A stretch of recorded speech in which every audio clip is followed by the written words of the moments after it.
반야바라밀다 심경관자재보살이 깊은 반야바라밀다를 행할 때 오니 공한 것을 비추어 보고 온갖 고통에서 건너느니라. 사리자여, 색이공과 다르지 않고 공이색과 다르지 않으며 색이고 공이요 공이고 색이니 수상행식도 그러하니라. 사리자여, 모든 법은 공하여 나지도 멸하지도 않으며 더럽지도 깨끗하지도 않으며 늘지도 줄지도 않느니라.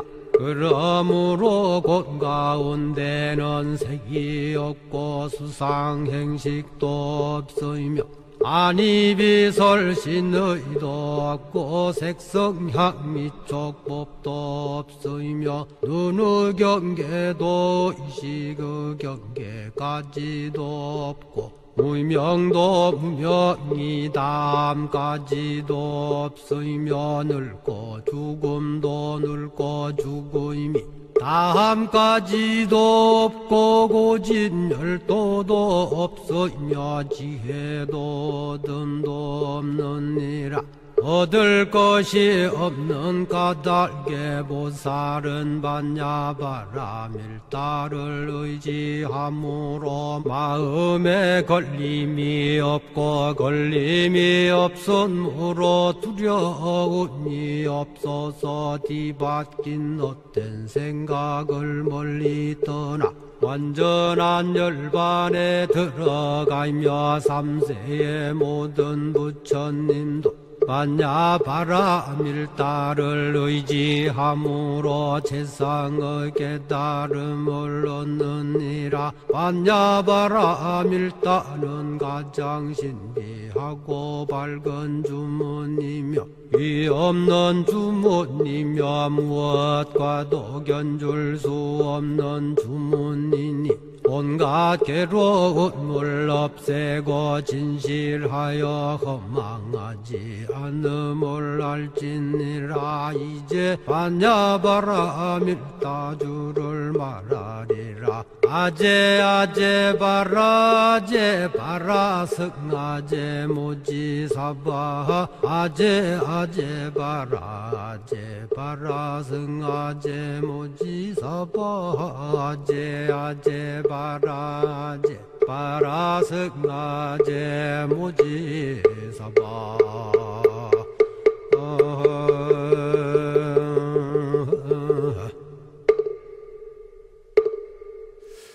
제가 역사 전공이니까 많은 사람들이 원래 역사 전공한다 그러면 재미있는 이야기를 해주기를 기대합니다만은 어떤 이야기도 제가 하면 갑자기 재미가 없어집니다. 분명히 제가 재미있어서 이야기를 준비를 했는데 재미없게 하는 그런 게 있습니다. 그래서 급히 무슨 말씀을 드릴까 생각하다가 제가 공부한 것 중에 제가 재미있어서 그 준비를 했는데 오늘은 어떨지 모르겠습니다.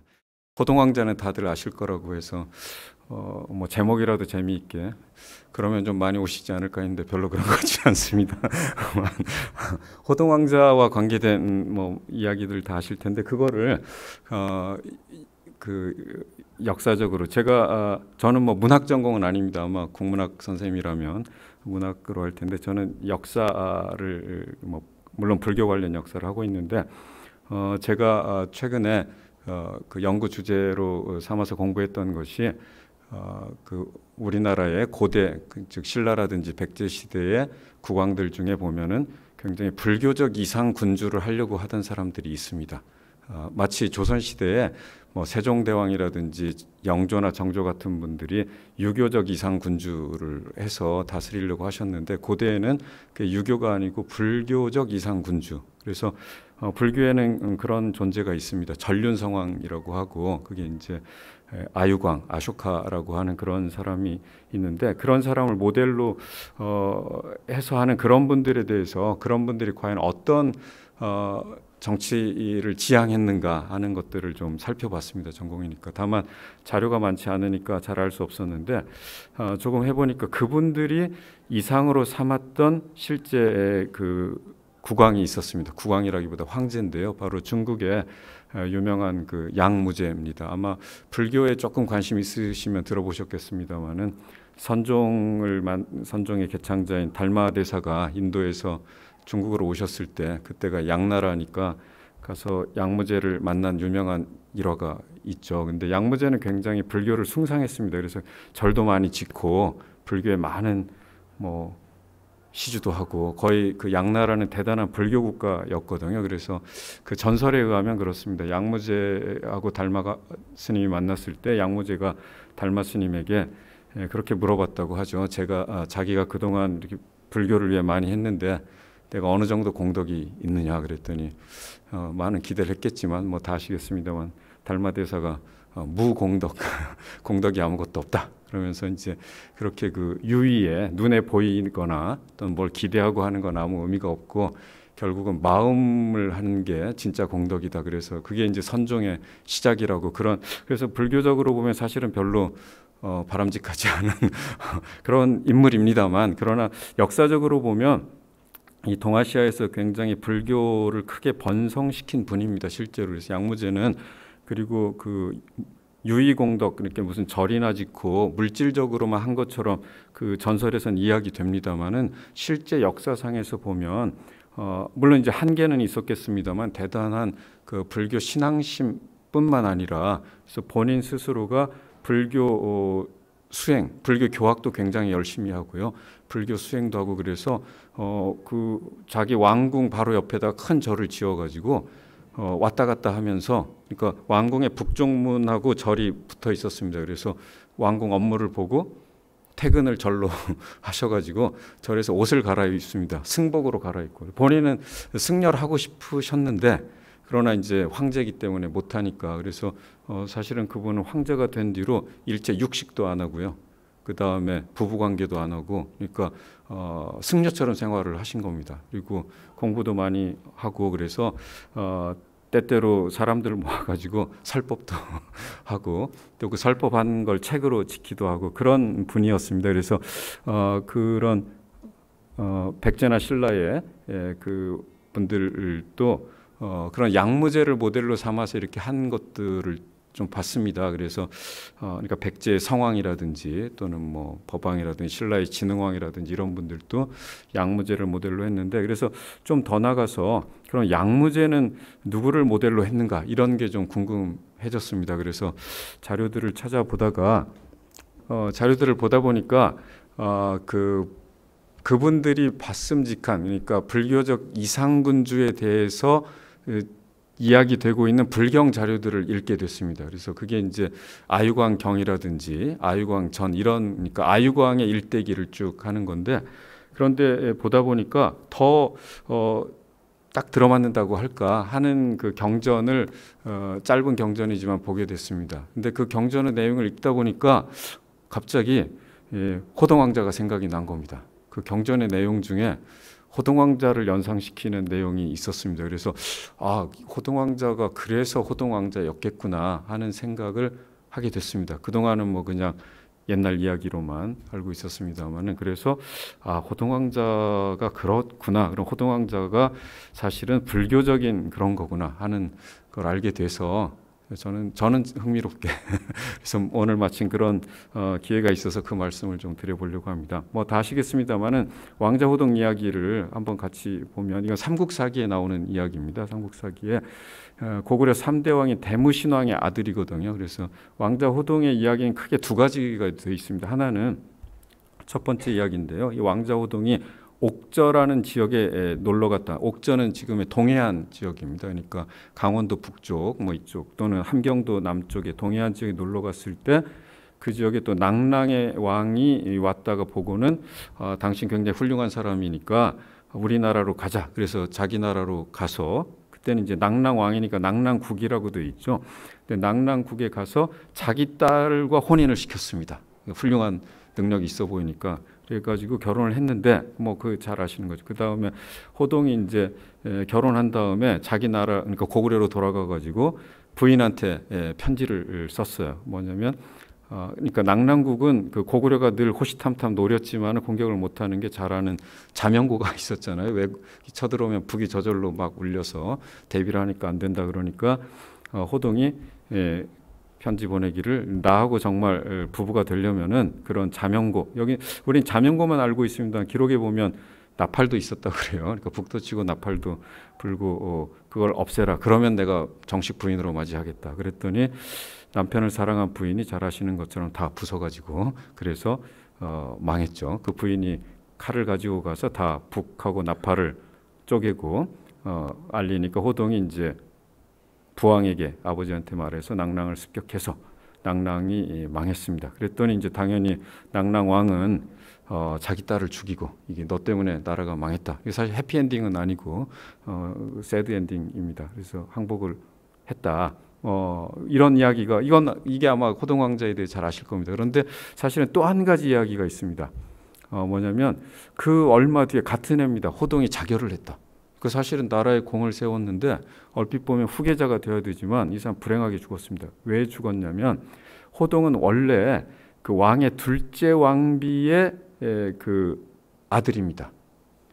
그러니까 원래 왕의 첫째 부인이 있는 거죠. 정식 왕비가 있는데 근데 호동은 얼굴이 아름답고 고와서 왕이 그를 매우 아껴서 이름을 호동이라고 했다. 그래서 호동의 이름을 여기는 아마 호자를 잘생겼다 이런 거예요. 잘생긴 아들. 그래서 호동이라고 했는데 첫째 왕비는 근데 이제 왕이 호동을 예뻐하니까 그러면 태자의 자리가 그쪽으로 갈까 두려워가지고 왕한테 참소를 했다고 합니다.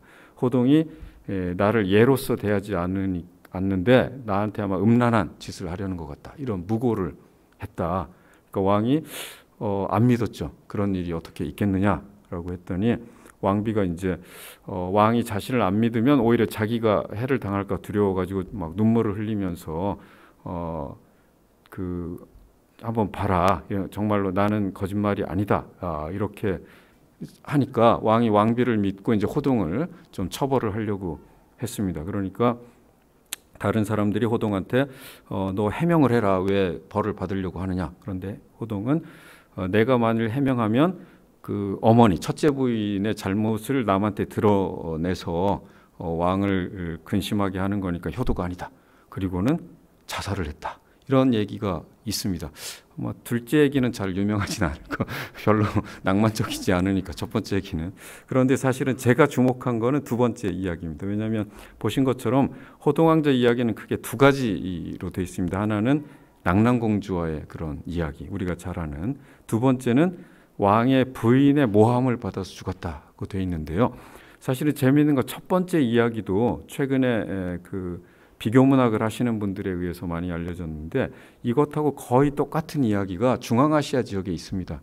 특히 우즈베키스탄의 어떤 국가 기원과 관계되는 전설, 그러니까 우리나라의 단군 설화 같은 이야기에 그런 이야기가 있습니다. 그러니까 주인공은 다르겠지만 그 이웃나라 왕자하고 이 공주가 혼인을 했는데 그 왕자가 그 외국이 쳐들어오면 그걸 지키는 그런 악기 같은 게 있었는데 그걸 없애라. 그래서 없앴다. 그래서 어떻게 됐다. 그런 식의 이야기가 우즈베키스탄에는 아주 대표적인 그 국가 전설이라고 합니다. 그래서 최근에 비교문학 하시는 분들이 이게 굉장히 유사하다. 그런 연구들은 됐었는데요.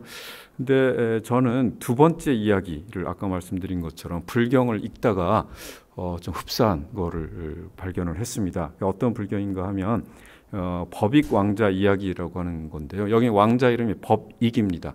그 경전 이름은 괴목태자 인연경입니다. 괴목이라고 하는 것은 눈을 망가뜨렸다 이런 이야기. 눈이 망가진 태자의 이야기라고 하는 이거는 원래는 아까 말씀드린 아유광, 그 전설적인 불교의 이상군주인 아유광경이라고 하는 경전이 여러 편으로 구성되어 있는데 그 중에 원래 한 편이 아유광의 태자에 대한 이야기입니다. 그런데 그 이야기가 상당히 흥미로워서 아마 그 이야기가 좀 확대돼서 독립경전으로 된 게 이 경전입니다. 괴목태자 인연경인데 내용은 길지만은 제가 한 서너 페이지 정도로 요약을 해봤습니다. 그래서 이렇게 시작합니다. 아유광에게는 아주 잘생기고 특히 눈이 잘생긴, 눈이 천지 하늘 임금처럼 아름다운 태자를 낳았다.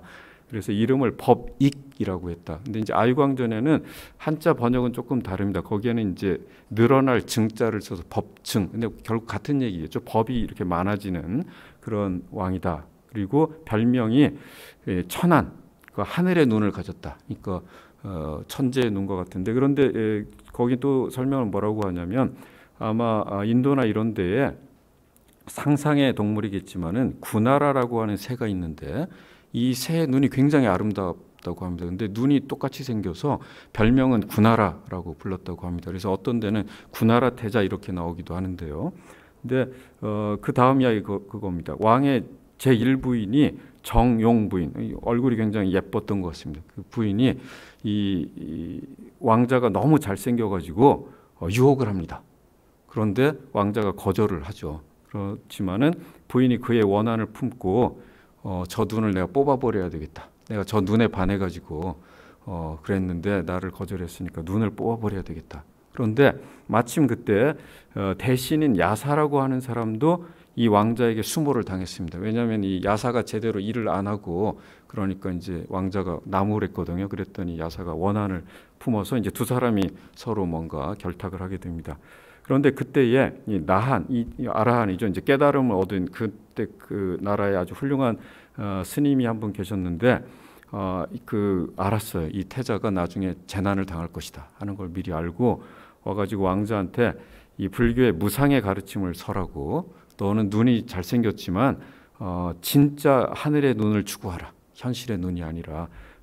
그래서 왕자가 그 아라한 밑에서 공부를 합니다. 절에 가서 이제 공부를 하고 불교에도 많이 깨닫고 그랬어요. 그런데 그때 마침 그 나라의 서쪽에 석실국이라고 하는 나라가 있었는데 그 나라의 왕이 죽으니까 그 나라 사람들이 이제 아유광의 나라에 자발적으로 복종을 합니다. 그러면서 아유광이 우리나라도 다스려 주세요. 그랬더니 그 대신 야사가 이제 원한을 갚기 위해서 아유광한테 그 왕자 법익을 그쪽 왕으로 보내자 합니다. 근데 왕은 굉장히 왕자를 사랑했기 때문에 보내고 싶지 않았지만은 야사가 계속 설득을 합니다. 우리 왕자님이 원래 남들에게 인기가 많으니까 새로 개척한 나라에 이분을 보내셔야 사람들이 잘 따를 겁니다. 그래서 이제 보내죠. 그래서 그 나라의 일종의 제후로 갑니다. 그래서 태자가 그곳에 도착하니까 실제로 사람들이 굉장히 태자를 좋아하고 많이 따르고 막 인기가 있고 그래서 이제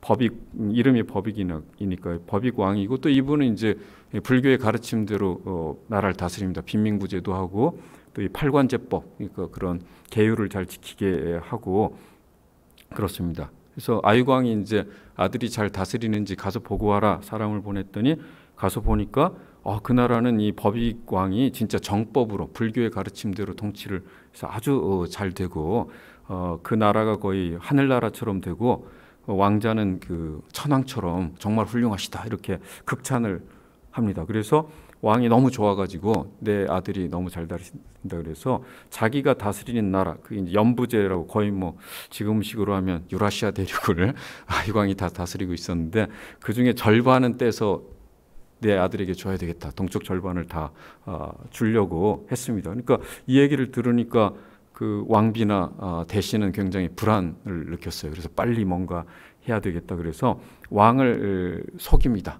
근데 왕을 속이는 게 이제 왕이 큰 병에 걸려가지고 아주 그 중태에 걸렸는데 이때 부인이 정말 헌신적으로 간호를 합니다.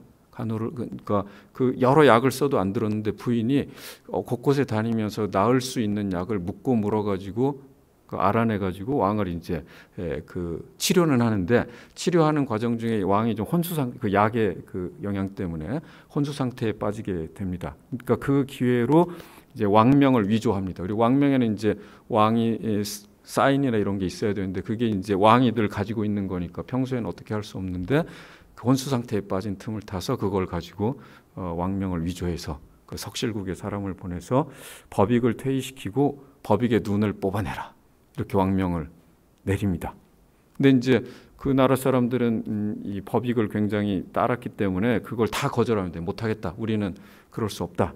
그런데 법익은 이제 효자이기 때문에 왕의 명령을 따라야 된다. 누가 내 눈을 뽑아라. 그런데 아무도 나서질 않습니다. 그러니까 그러면 내 눈을 뽑아내면 내가 1,000만 금을 주겠다. 그랬더니 어느 한 악한이 응모를 합니다. 그래서 1,000만 금을 받고 법익의 눈을 도려냅니다. 도려내서 법익이 이제 그 눈을 손에 받아들고 과거의 그 스승의 아라한의 가르침을 생각을 합니다. 아, 정말 세상이 무상하구나. 그래서 제 법이 모든 존재가 공하다는 것을 깨닫고 이 순간에 천안통을 얻습니다. 깨달음을 얻어서 정말 천안을 얻은, 그러니까 육체의 눈은 잃었지만 천안을 얻었습니다.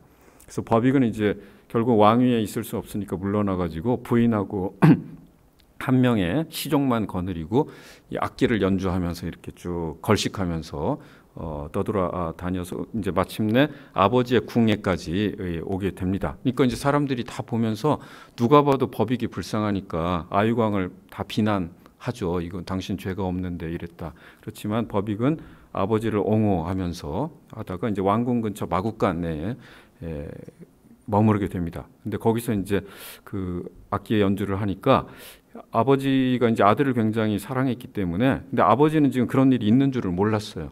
근데 이제 소리를 듣고 이건 틀림없이 내 아들이 연주하는 건데 내 아들이 여기 올 일이 없는데 이상하다. 저 연주하는 사람을 데려와라. 그래서 보니까 이제 아들이었던 거죠. 그래서 만나고 왕이 굉장히 충격을 받고 분노하고 그래서 그 석실국을 가서 다 사람들을 다 죽여야 되겠다. 그랬는데 법익이 말립니다. 근데 그런 찰나에 왕자의 스승이었던 아라한이 왕궁으로 찾아와서 이 국왕과 왕자 또 왕자의 어머니 둘째 부인 등하고 이제 만나게 되고 또 뭐 여기서 아라한이 굉장히 신통력이 있다는 걸 보여주려고 여러 가지 뭐 신이한 변화를 하늘에 올라서 몸에 불도 내뿜고 물도 내뿜고 이런 부처님이 하셨던 것 같은 변을 하고 나서 자기의 과거 인연을 이야기해 주는데요. 이건 이제 바로 아유광하고도 관계된 겁니다. 아유광이 전 세계를 다 통일하고 전 세계에 84,000개의 탑을 만들 이런 뭐 걸 하다가 근데 자기 나라를 돌아다니다가 염라황의 지옥을 갔다고 합니다. 가서 지옥을 보고 아유광이 욕심을 내요. 우리나라에도 저런 감옥이 하나 있어야 되겠다. 그래야 사람들이 벌을 무서워해서 죄를 안 짓는다. 그래서 그 지옥을 만들어 놨어요. 근데 아라한이 수행하러 다니다가 잘못해서 그 지옥에 들어가게 됩니다. 그런데 그 왕이 어떻게 명령을 했냐면 누구든지 여기에 들어올 수는 있지만 살아서 나갈 수는 없다라고 명령을 내렸어요. 그러니까 아라한도 죽어야 됩니다. 근데 물론 그때는 아라한이 아니었는데요. 그런데 이제 죽임을 당한다 그러니까 그러면 나는 수행자니까 며칠만 시간을 주면 내가 수행은 좀 마치고 죽고 싶다. 그래서 수행을 했다고 합니다. 그랬더니 며칠 정말 절박하게 수행을 하신 것 같습니다. 그래서 며칠 만에 깨달음을 얻어서 아라한이 되신 거예요. 그래서 이변을 보였다. 근데 그 얘기를 듣고 왕이 와서 이제 지옥에 와서 만나고 그러니까 이제 그때 아라한이 아유광을 꾸짖죠. 당신이 훌륭한 일을 많이 했지만 왜 사람을 해치는 이런 것을 했느냐. 그러니까 왕이 참회하고 그 아라한을 스승으로 삼았다. 이런 이제 자기와 왕의 이야기를 해주면서 지금 이제 왕과 왕자에게 이야기를 합니다. 왕이 이 온 나라를 삼보 불교에 바쳐라. 불교에 바치면 왕자의 몸이 회복될 것이다. 그러니까 왕이 약속을 합니다. 그럼 그렇게 하겠다. 이 전 세계를 불교에 부처님께 바치겠다. 하니까 왕자가 원래의 몸을 회복했다. 그리고 이제 왕이 법익에게 후계자가 돼서 나라를 다스려라. 그러니까 왕자는 싫다. 나는 오히려 이제 불법을 더 닦고 수행을 하겠다. 이랬습니다. 그런데 아라한이 이야기를 하죠. 왕자는 전생에 6만 년간 왕을 하게 돼 있었는데 6년이 부족하다. 그러니까 59,994년 했으니까 6년 부족하니까 마저 채워라. 그래야 너의 업보가 또 다 해결이 된다. 그래서 이제 하겠다.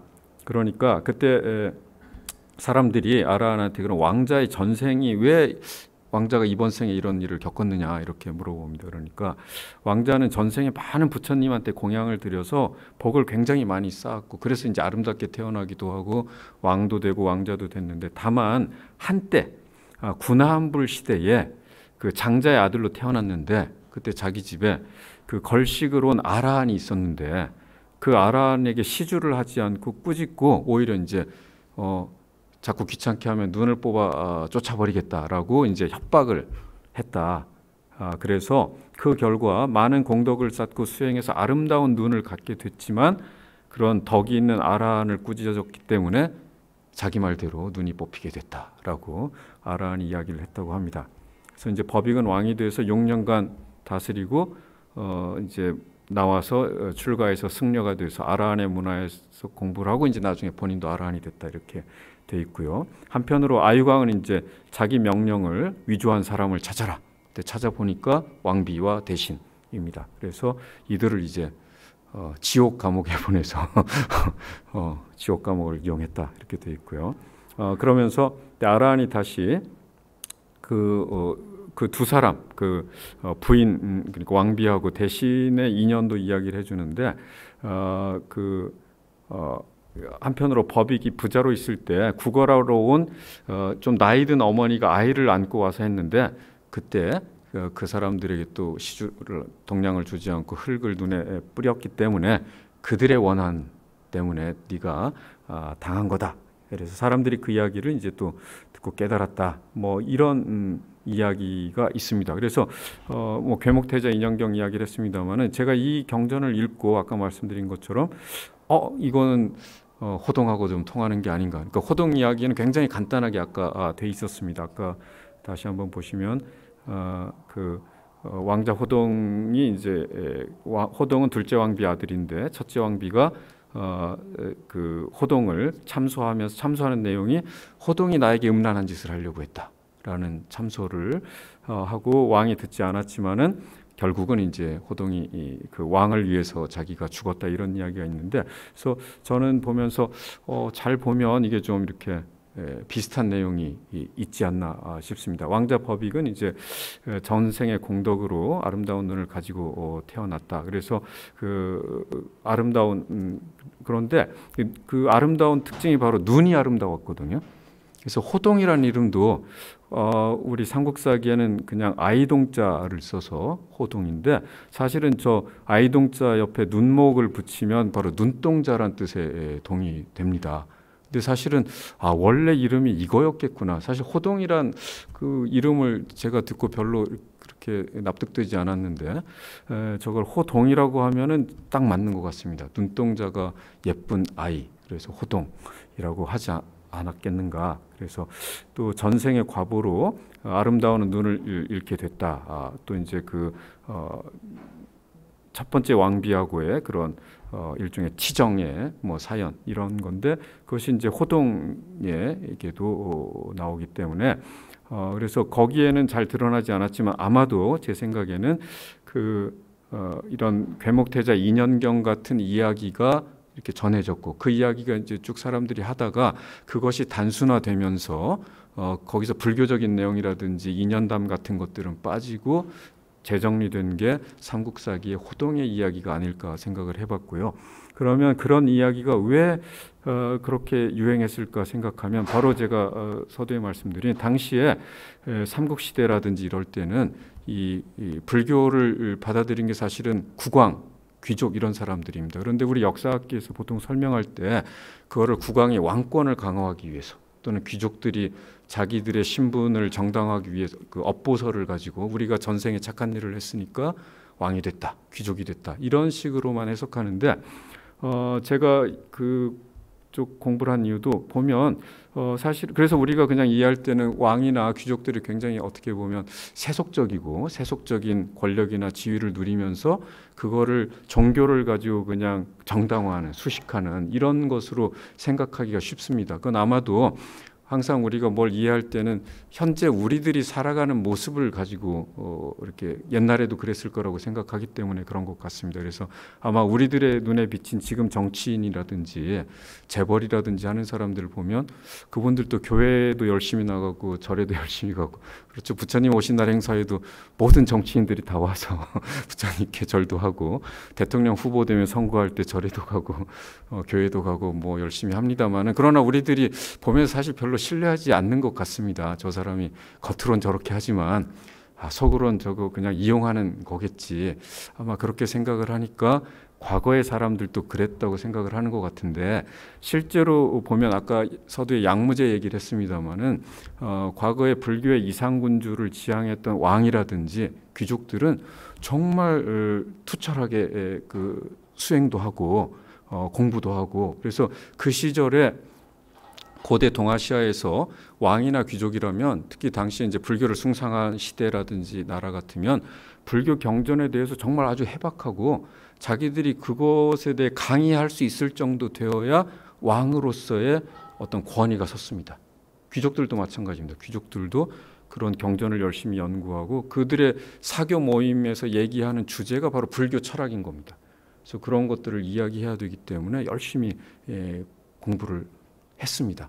그러니까 양무제 같은 사람은 아주 그 대표적이고, 또 그 양무제를 모델로 해서 후대에 또 많은 그 중국의 황제라든지 우리나라의 왕들, 또 아마 고려시대도 마찬가지입니다만 그런 것들을 했기 때문에 아마 그런 이야기가 상당히 많이 관심도 있고 또 펼쳐지고, 또 어떻게 보면 그런 존재가 이상적인 인간, 가장 이상적인 인간은 세속적으로도 성공한 인간이지만 동시에 종교적으로도 모델이 될 수 있는, 모범이 될 수 있는 인간이 가장 이상적인 인간이었던 것 같고, 그래서 그런 이야기에 사람들이 관심이 많았고, 어떻게 보면 바로 그런 불교적 이상군주의 가장 모델은 제가 쭉 경전에 볼 때는 사실 얼핏 생각하면 우리가 그 전륜성왕인 아유광 이렇게 생각하지만, 사실 경전에 보면 거기 주인공은 아유광이 아니라 그 태자였습니다. 지금 말씀드린 법익 태자야말로 이 사람은 오히려 세속에 대한 관심보다도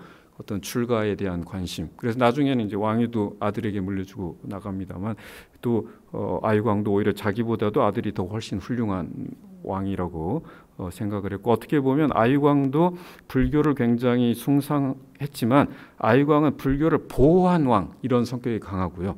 세속 군주로서 불교를 보호했지만 법익은 왕자지만은 불교 가르침에 투신을 해서 불교적인 이상적인 인물이 된 사람이라고도 볼 수 있습니다. 그래서 법익 법왕이라고도 불리는데요. 이제 그런 존재. 그래서 뒤에 중국이나 한국의 불교적 이상군주를 추구했던 사람들은 뭐 처음에는 아유광 같은 세속적인 그런 거지만 오히려 그 다음 단계는 법익 같은 그런 것들을 추구하지 않았을까, 이렇게 생각을 해봤습니다. 그래서 우리의 호동 설화에는 그런 역사가 있었겠구나, 몰랐는데 알고 보니까 그렇겠다는 생각을 들어서 상당히 흥미롭기도 하고, 하여간 저는 재미있게 생각을 해서 마침 오늘 이런 시간이 주어져서 이런 이야기를 여러분들과 같이 하면 좋겠다고 말씀을 드렸습니다. 여러분들은 어떠셨는지 모르겠습니다. 감사합니다.